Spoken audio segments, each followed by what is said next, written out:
So a little different than usual, our presenter here, Steve, is also our second musical guest for the evening, and he'll be interweaving both his Pecha Kucha presentation with his music performance and alternating in a way between the two.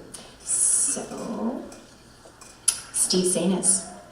He's an original roots blues guitarist, singer, and songwriter who has been performing and recording with his band Mud Dog since 1997. Mud Dog has a rich contemporary sound infused with big harmony vocals, soaring harmonica, sparkling dobro, and acoustic guitar. Mud Dog's second CD, River of My Soul, was nominated Outstanding Blues Recording at the 2008 Western Canadian Music Awards and represented BC at the 2011 International Blues Challenge in Memphis, Tennessee. For more info, visit www.muddog.ca. Steve, take it away. Thank you very much, Mandera. Thank you all for introduction. So when Mandera asked me to answer the question, what does love mean to you? The image behind me immediately popped into my head. It's a trap, I thought. Not the question, not love itself, but the question. No matter how hard you try to answer this question, it's bound to get you into trouble.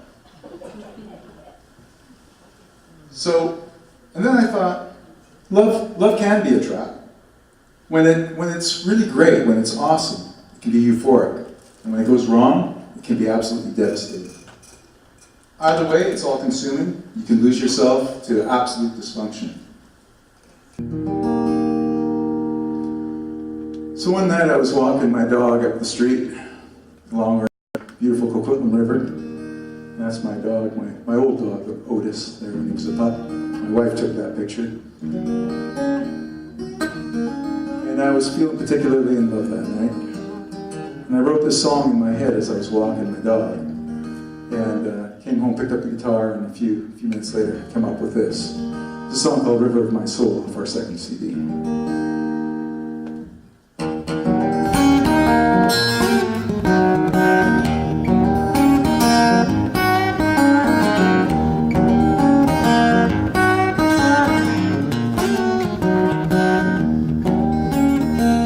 In the river of my soul, there's a love that'll never run cold. Through the deepest valleys it flows. Wherever where my love for you grows, there's a deep love in the river of my everlasting soul. Though the water breaks on the river stone, you will never ever be alone. Even on the highest fall, I will always give you my all. There's deep love in the river of my everlasting soul.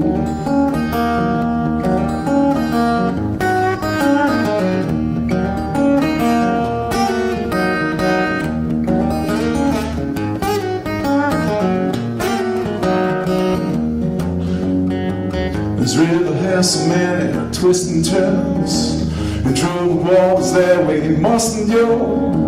And as we head out to the sea, what will be will come eventually out. And as we drift out on the stormy ocean, painless, without direction, together we will find the shore.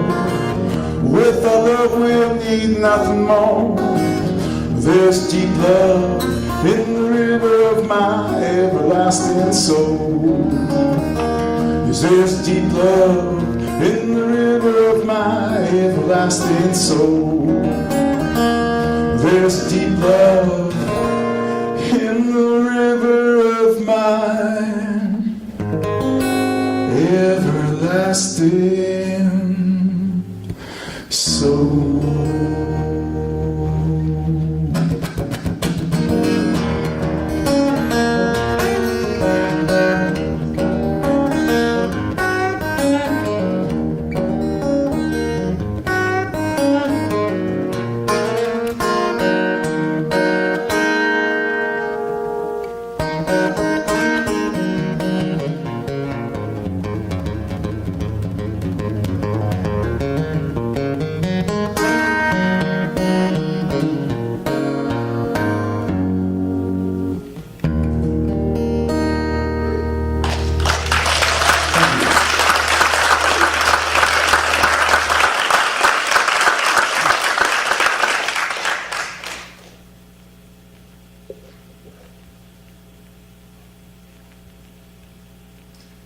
All right, now the hard part.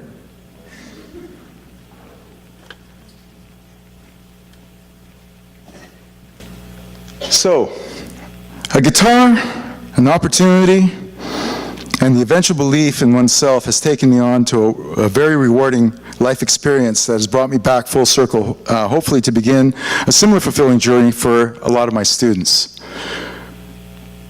On the next slide, you're going to see my very first guitar. This Stella guitar was given to me by Bob and Jackie. They were a couple of university students who rented the upstairs suite in my parents' home. Coming from a Greek family, we didn't speak very much English in the house, so I struggled with English. And I used to go upstairs to get help with my English homework from them. And in the corner, there was this guitar that I used to look at all the time. And when they left the apartment, they left me the guitar. And here you see me playing my very first gig, which was a culmination of taking guitar lessons in high school, because that guitar sat in a closet for many years without being played. And my guitar teacher gave me the confidence to go out and do this. So here I am playing my very first six-nighter with a band called Guilty. I was in university and had answered an ad in Buy and Sell. And these guys were looking for a guitar player. I was the 40th guitar player auditioned, and I ended up playing with this band for several years. We ended up playing quite a few of the clubs. We were out playing all sorts of great original venues with a band called Under the Sun after this band Guilty had disbanded. And you can see we had a thriving scene. Here I am, 20-something years old, playing with Under the Sun at the Town Pump and 86th Street. And this is actually where I started to begin to become a confident musician. I was recording in home studios, and without really realizing it, I was beginning to learn the foundational skills that were going to lead me to the job and career that I enjoy today. This band here, Messiah Complex, was the first CD that I actually released commercially. We recorded this CD in about 36 hours. Every engineer that heard our plan said, you can't record a CD in that many hours. Craig Arnett from Desolation Sound said, if you guys can play it, I can record it. And we did this. And this was the beginning of me believing in the impossible. This guitar, which you just saw me play, changed things drastically for me. One morning I got up and said to my wife, I think I'm going to go try and find a dobro, a resonator guitar.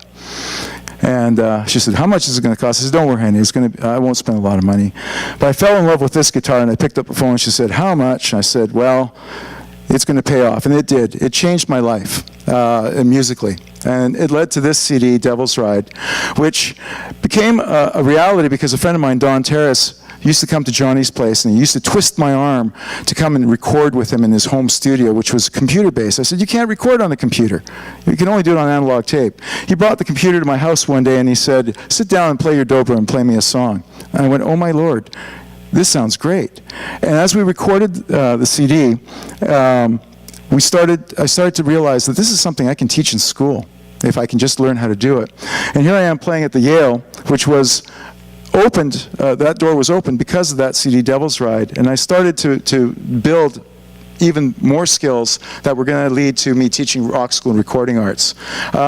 So as this was going on, I was honing my skills as a recording arts teacher and a rock school teacher. I successfully pitched the course to my administrators, and I was getting ready to record this next CD, River of My Soul, which the lead track you just heard me play. And my goal was to go back to SFU, so I went back to SFU to get a technology diploma so I could kind of legitimize what I was doing.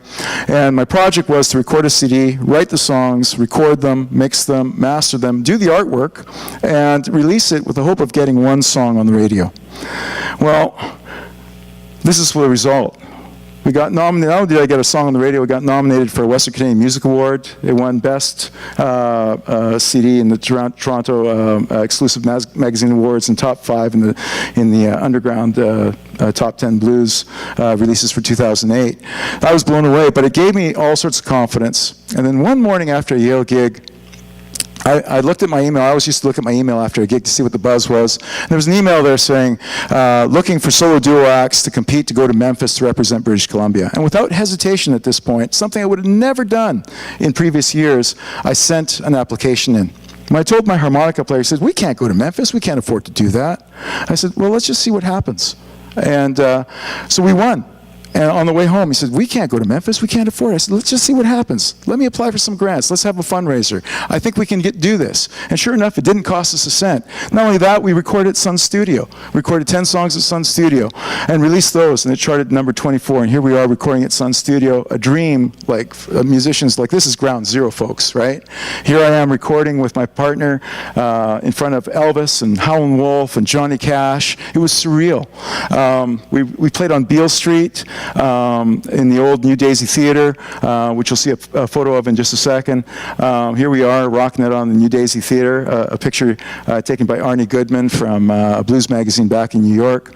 And we were like beside ourselves that we'd accomplished this thing. But it was accomplished because I'd finally realized that if you believe in yourself and you actually will take a chance, good things will happen. And that was something that, as a child, I didn't believe in, right? And here we are at the Commodore, just at Christmas time, another thing that I hadn't done in 22 years. We used to play the old Commodore with Drew Burns, but I hadn't played the big stage here.